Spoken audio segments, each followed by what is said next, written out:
বন্ধুরা, আপনারা কি জানেন এলাচের বীজ থেকে কিভাবে সঠিক নিয়মে চারা তৈরি করতে হয়? কারণটা কি জানেন? আসল রহস্য লুকিয়ে আছে বীজের বাছাইতে। আজকের ভিডিওতে আমি আপনাদের দেখাবো এমন একটি গোপন টেকনিক যেটা নার্সারিতে ব্যবহার করা হয়, কিন্তু কেউ আপনাকে বলবে না। দোকান থেকে কেনা এলাচ দিয়ে চারা হবে কিনা, আর হলে সেটা কোন পদ্ধতিতে করলে 100% সফল হবেন, তার সম্পূর্ণ প্রমাণ থাকছে আজকের ভিডিওতে। বন্ধুরা, সবার আগে দোকান থেকে ভালো মানের কিছু এলাচ নিয়ে আসুন।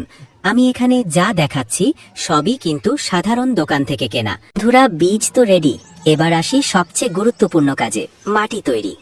মনে রাখবেন, এলাচের বীজ খুব সেন্সিটিভ, তাই মাটি হতে হবে একদম ঝুরঝুরে এবং হালকা, যাতে জল দিলেই সাথে সাথে বেরিয়ে যায়।